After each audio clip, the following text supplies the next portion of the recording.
Imagine un président au pouvoir depuis des décennies. Un homme que la nation a vu devenir un mythe puis une énigme. Il ne parle plus, il n'apparaît plus, il semble là sans y être. Autour de lui, le silence est roi. Les rumeurs sont reines, et l'État vacille sans bruit. Ce n'est pas un scénario de film politique.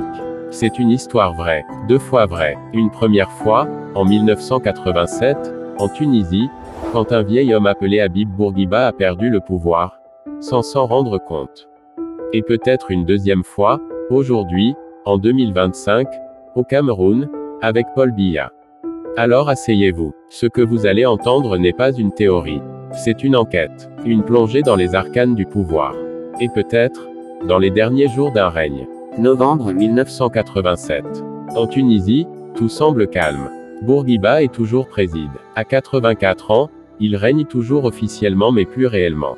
Depuis des mois, il ne gouverne plus. Il dicte des discours à une caméra, pensant parler à la nation.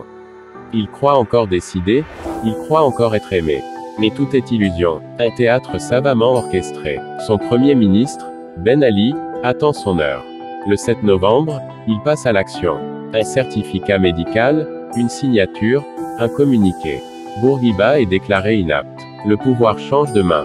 Sans bruit, sans fusil, sans sang. On appellera ça un coup d'état médical. Mais la vérité, c'est que le pouvoir avait déjà changé d'âme depuis longtemps. Maintenant, avançons. Direction Yaoundé, Cameroun. Paul Biya, 93 ans. Président depuis 1982. Depuis des mois, plus d'apparitions publiques. Aucun discours. Pas d'interview. Pas même un tweet. Le pays tourne. Les ministres s'expriment. Mais quelque chose cloche. Quand un ministre affirme que tout va bien, un autre le contredit 24 heures plus tard. La communication est désaccordée. L'État semble dirigé par l'ombre. Et pendant ce temps, une question grandit dans les esprits. Et si Paul Biya n'était plus vraiment aux commandes? Et si, comme Bourguiba avant lui, il vivait dans un pouvoir qui ne lui appartient plus vraiment? Ce que l'on observe aujourd'hui au Cameroun ressemble à une partition déjà jouée. Un chef d'État très âgé, invisible depuis des mois, une parole présidentielle devenue silence. Des clans au sein du pouvoir qui se repositionnent. Et un peuple qui sent que quelque chose est en train de se jouer, mais ne sait pas quoi.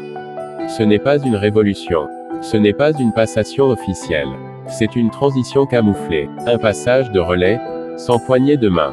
Comme si le film de 1987 avait été mis sur repeat, avec d'autres acteurs, mais le même scénario. Est-ce la fin d'un règne? Est-ce le début d'un autre? Ou est-ce simplement un système qui s'effondre sur lui-même, en feignant de tenir encore debout? Ce que l'histoire de Bourguiba nous a appris, c'est que parfois, le président n'est plus préside. Il en garde le nom, la fonction, la photo dans les bureaux. Mais plus l'emprise, plus le pouvoir, plus la réalité. Et si, au Cameroun, cette histoire était en train de se rejouer? Tranquillement, en silence, sans que personne ne dise le mot de trop. Cette histoire, ce n'est pas juste de la politique. C'est un avertissement, une alerte, une leçon sur le pouvoir et sur son effacement discret. Alors dis-moi, penses-tu que Paul Biya gouverne encore? Ou est-ce qu'il a déjà quitté le pouvoir sans quitter le palais? Laisse ton avis en commentaire. Partage cette vidéo avec ceux qui pensent que le Cameroun est figé. Abonne-toi pour ne pas rater la suite.